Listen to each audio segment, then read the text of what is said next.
काल देशमुख घराण्याने थोडीशी वाल्मिक कराड यांना खंडणीच्या गुन्ह्यामध्ये मुक्का लावलेला आहे। खरं तर आतापर्यंत त्यांना खुनाच्या आरोपाखाली अटक होऊन त्यांना मुक्का लावायला पाहिजे होतं। काल देशमुख घराण्याने थोडीशी नाराजी दाखवली आणि आंदोलनाचा पवित्रा घेतला, म्हणून सरकारने हे पाऊल उचललेलं आहे। म्हणजे खरा तपास काय होतो हे कोणालाच कळायला मार्ग नाही। त्यातनंच बातमी येते की SIT पुनर्रचित करण्यात आली आहे, 9 वरनं 6 वर करण्यात आली आहे। कारण का काही जण म्हणे त्या वाल्मिक कराडचे मित्र आहेत। 36 दिवस लागतात तुम्हाला हे कळायला की कोण वाल्मिक कराडचे मित्र आहेत। 36 दिवस काय करत होतं सरकार? ह्या एकंदरच तपासामध्ये आणि त्याच्या प्रगतीमध्ये जो हेळसांड होते आहे ती अत्यंत दुर्दैवी आणि महाराष्ट्राच्या पोलिसांची प्रतिमा मलिन करणारी आहे। हे पोलिसांचं काम आहे का? तर पोलीस नाही, ह्याच्यामध्ये राजकीय हस्तक्षेप होतोय, त्याच्यामुळे प्रतिमा मलिन होण्याचं पोलिसांवर पाळी येते। दुसरी गोष्ट आज मला स्पष्टपणाने सांगायचं आहे की ह्या खुनानंतर जो काही जातीचं लेबल प्रत्येकाला लावण्याचं काम सुरू आहे त्याच्यातनं महाराष्ट्राची हानी होते। म्हणजे कोणी मराठा म्हणून बाहेर येतंय, कोणी वंजारी म्हणून बाहेर येतंय। हा माणुसकीचा लढा होता आणि एका मृत्यू पडलेल्या प्रामाणिक माणसासाठी सगळे लढत होते। तो कुठल्या जातीचा होता म्हणून आम्ही तरी लढत नव्हतो, आणि समोर खून करणारा होता, खंडणीखोर होता म्हणून त्याच्यावर विरुद्ध आम्ही बोलत होतो, त्याची जात आम्ही बघत नव्हतो। जे कोणी जातीचं लाबल लावून संतोष देशमुखची लढाई लढतायत ते महाराष्ट्राचं नुकसान करतायत असं माझं स्पष्ट मत आहे। कारण नसताना ह्याला जातीचा रंग लावून आपण गुन्हेगारांच्या भोवती सहानुभूतीचं वलय तयार होईल हेच करतोय। आणि मला वाटतं की ह्याच्यात काही जणांनी जिल्हा परिषद डोळ्यासमोर ठेवली आहे की परत एकदा मराठा कन्सॉलिडेशन, परत एकदा OBC कन्सॉलिडेशन, त्यांचं एकत्रीकरण आणि मार्ग। प्रत्येक ठिकाणी राजकारण न बघता कधीतरी सामाजिक दृष्ट्या बघितलं पाहिजे। दहशतीचं वातावरणात जे काही परळी आणि परिसर त्यांचा जो श्वास कोंडला गेलाय त्यांना मोकळा श्वास घेण्यासाठी म्हणून आपण बाहेर पडलो। आपला पर्सनल अजेंडा रेटून मला वाटतं ह्या संतोष देशमुख खून प्रकरणात ज्या फोकसने, ज्या हेतूने आपण बाहेर पडलो त्या हेतूपासून आपण दूर जातो आहोत असं माझं मत आहे। मला कोणावरही बोलायचं नाही, पण ह्याच्यात जातपात जास्त म्हणजे आणायलाच नको होती, जास्त नाही आणायलाच नको होती। त्याच्यामुळे संतोष देशमुख, सोमनाथ सूर्यवंशी हे दोन्ही खून हे महाराष्ट्राला काळिमा पासणार आहेत। सोमनाथ सूर्यवंशीवरती तर अजूनही काही झालेलं नाही। ह्याचं म्हणजे ही सगळी लढाई लढत असताना मी सोमनाथ सूर्यवंशीकडे जाईन तर मी मागासवर्गीय आहे म्हणून जाईन, मी ह्याच्याकडे जाईन तर मी मराठा आहे म्हणून जाईन, नाही, मी माणूस आहे म्हणून त्याच्या मागे उभे राहायला पाहिजे होतं। त्याच्यापासून काहीसा डायव्हर्जन काही जण घ्यायला लावत आहेत। मला त्यांनाही हात जोडून विनंती आहे की जातीची लेबल लावून ही लढाई लढू नका। तुम्ही ही लढाई कमकुवत करतात आणि महाराष्ट्राला बदनाम करतात।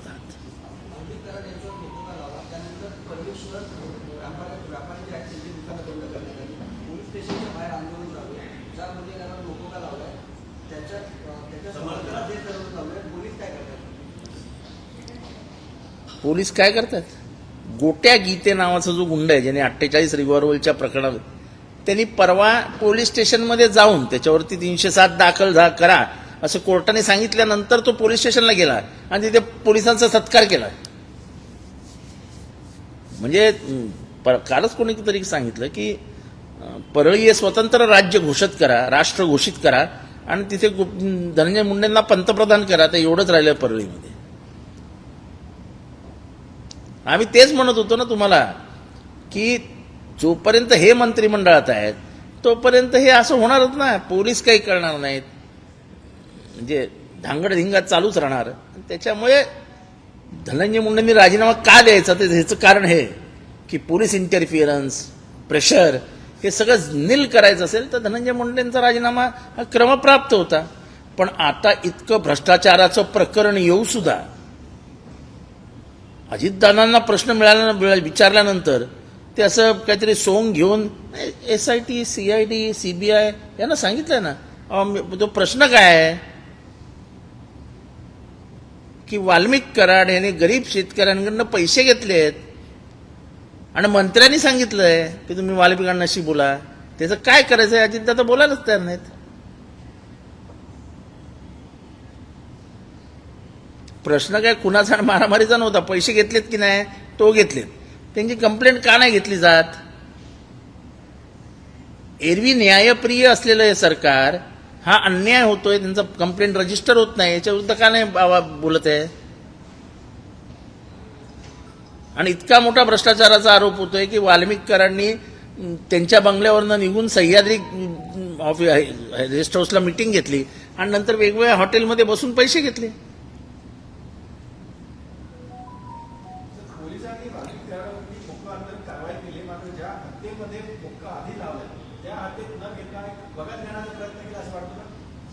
मला अजूनही वाल्मिक कराडच्या बाबतीत या सरकारची भूमिका काय हे काही स्पष्ट होत नाही.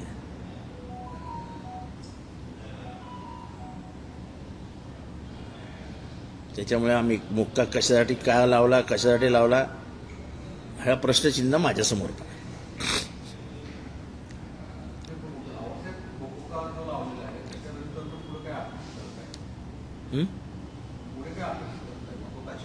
अरे 302 मध्ये त्याला आरोपी केला पाहिजे. विष्णू चाटेला तुम्ही आरोपी केला. विष्णू चाटे कोण आहे? ही जी इंटरलिंक्ड गँग आहे ती इंटरलिंक्ड गँग साफ झाली पाहिजे ना.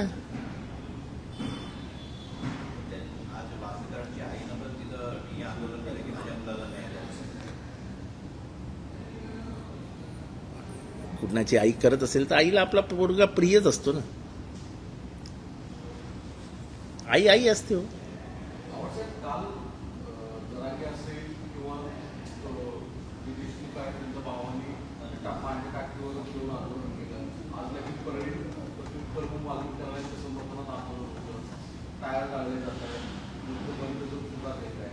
एकमेकांच्या विरोधात सगळी ताकद पूर्ण वापरण्याचं काम आणि एकमेकांच्या विरोधामध्ये सगळं पोलरायझेशन करण्याचं काम होतं. हे फक्त एका बाजूने होत नाही ना. हे माझं तेच म्हणणं आहे की जातीचं लेबल लावून संतोष देशमुखचा चेहरा पुढे करून दुसरीकडनं वाल्मिक कराडचा चेहरा पुढे करून जे काही केलं जातंय हे महाराष्ट्राच्या हिताचं नाही.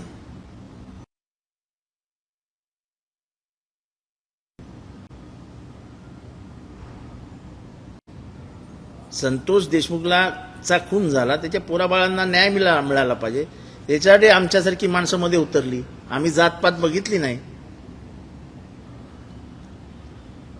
आणि प्रत्येक ठिकाणी जर तुम्ही हेच करणार असाल, नाही नाही जात जात जात, मला वाटतं की त्याच्यामुळे ह्या संपूर्ण लढाईची हानी झाली.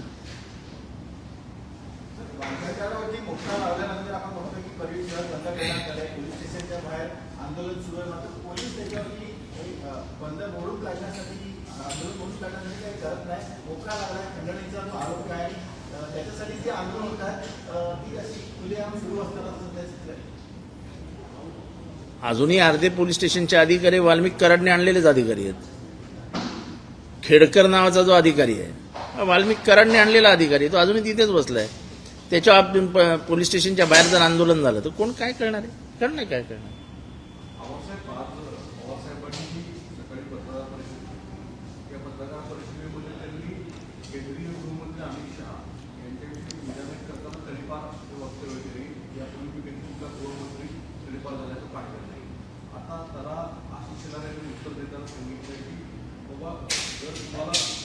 संदर्भ जर काढायचे असतील तर मग आम्हालाही लवासाच्या फाईलचा विषय काढावा लागेल. पवार साहेबांच्या काही नेत्यांवर भाष्य करावं लागेल. शरद पवार हे उद्धव ठाकरेंचे असे सल्लागार आहेत की जे पक्ष कसे फोडायचे किंवा गद्दारी कशी करायची आपल्या विचारधारांवर ते शिकवण्याचं काम करतात. आशिष शेलारांची समज किती आहे मला माहीत नाही, पण लवासाच्या कुठल्याही फाईलमध्ये पवारसाहेब दोषी आहेत किंवा पवारसाहेबांवर नुसते विरोधी पक्षांनी आरोप केले होते. आरोपांमध्ये तथ्य किती होतं हे काय बघितलं नाही. कायद्यान्वये कोणाला जर तडीपार केला असेल तो तडीपारच आहे ना. पवारसाहेबांवर कायद्यानुसार कायद्याच्या कक्षेत काही करण्यात आलं नव्हतं. विधान पण केलेलं आहे की बाबा उद्धव ठाकरेंना ते प्रशिक्षण देतात की कसं म्हणजे पुढा गद्दारी विचारात स्वीकार करा पाठीत त्यांचे कसं पुढचा. ज्या घराण्यातनं उद्धव ठाकरे येतात ते आपल्या विचारांशी प्रतारणा करतील असे आम्हाला अजिबात वाटत नाही. फक्त एवढाच फरक आहे की ह्यांचं हिंदुत्व आणि प्रबोधनकार ठाकरेंचं हिंदुत्व याच्यामध्ये जमीन आसमानाचा फरक आहे. हे खऱ्या अर्थाने हिंदू माणसाच्या हितासाठी जे हिंदुत्व आहे ते प्रबोधनकार ठाकरेंचं हिंदुत्व होतं. सोशिक, सहनशील, मर्यादा सांभाळणारा. त्याच्यामुळे प्रबोधनकार ठाकरेंचे विचार पुढे नेणारा त्यांचा नातू, याला काही कोणी शिकवण्याची गरज नाही. बाळासाहेब ठाकरेंचं जे स्मारक शिवाजी पार्क इथे बनत आहे त्या स्मारकाचे अध्यक्ष हे उद्धव ठाकरे आहेत, मात्र त्यांना त्या अध्यक्षपदावर हटवावं असा ठराव एक शिंदे गटाने काल पास केलेला आहे. स्वतः बाळासाहेबांचे पुत्र आहे, पुत्र असं असा ठराव त्यामध्ये काय काय काय बोलायचं याच्यावर. वाल्मिक कराडने पुण्यामध्ये काही संपत्ती खरेदी केलेल्या होत्या. ज्योती जाधव नावाच्या महिलेच्या नावाच्या संपत्ती होत्या अशी माहिती. कोण जातो?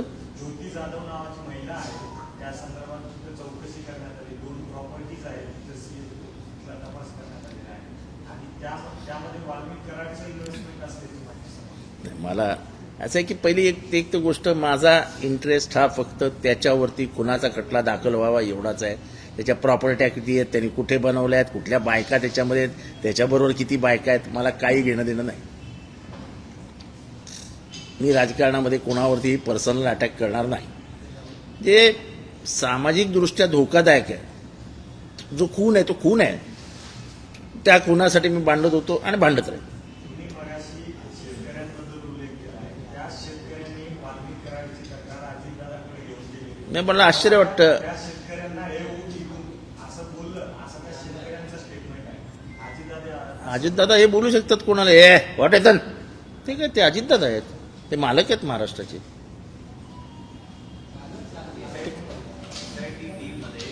अधिकाऱ्यांची 36 दिवसांनी तुम्हाला कळतं ते वाल्मिक कराडचे मित्र आहे. हे काय सरकार आहे का मस्करी आहे यार.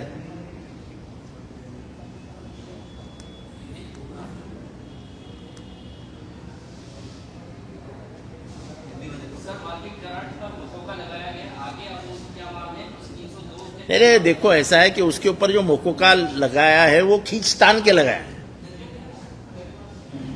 वो 302 का अभी तक आरोपी कैसा नहीं बना है.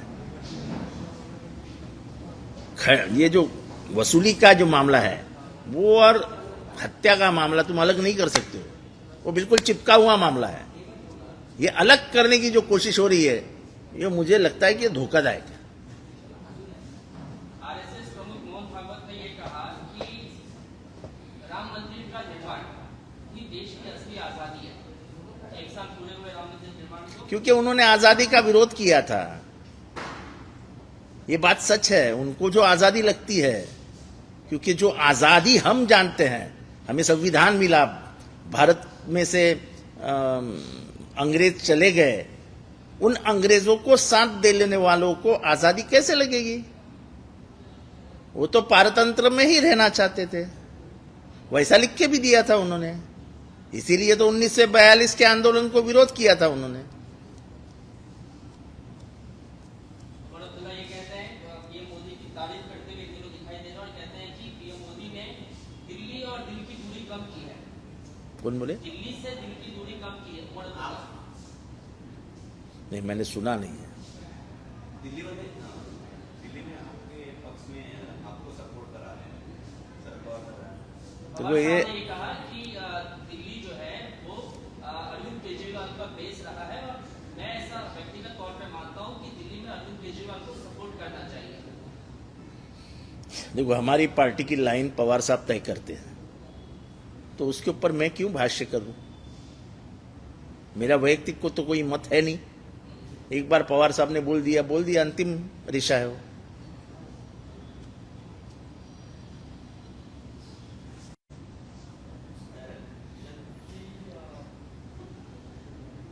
और मोहब्बत नहीं है ना।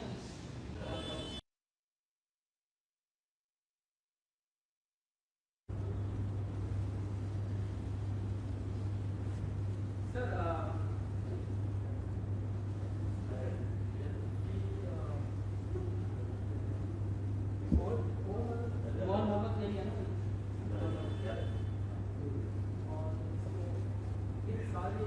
अभी आशीष शेलार इस तरीके से कह रहे हैं कि अगर आप इस तरीके से बात करें अली खान के बारे में तो उसको लवासा के फाइल निकालें। अरे बिल्कुल निकालो, धमकाओ मत। आशीष शेलार जी को हमारा कहना है, भाई धमकाओ मत। तुमने बहुत प्रयास किए थे जब आप विरोधी पार्टियों में थे बदनाम करने का, पवार साहब को, लवासा को लेके।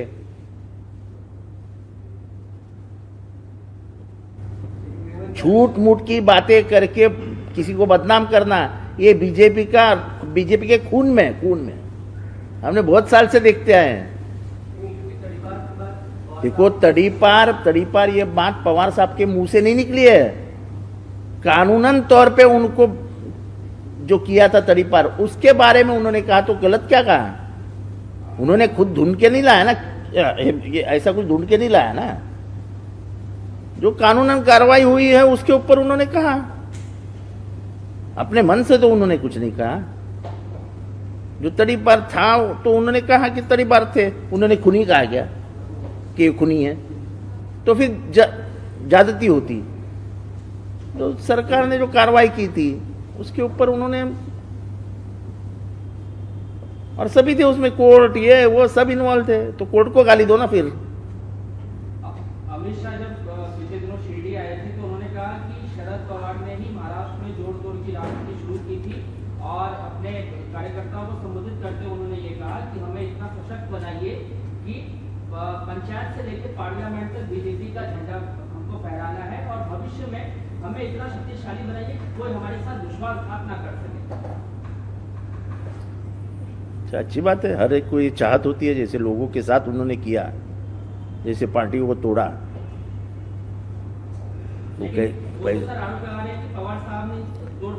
ऐसा आरोप करने के लिए जाहिर सभा में कार्यकर्ताओं के ऊपर आरोप लगाने में उसको कोई ज्यादा महत्व देता नहीं, क्योंकि वो बात सिर्फ कार्यकर्ताओं का उत्साह बढ़ाने के लिए रहता है। एबीपी माझा, उघडा डोळे बघा नीट।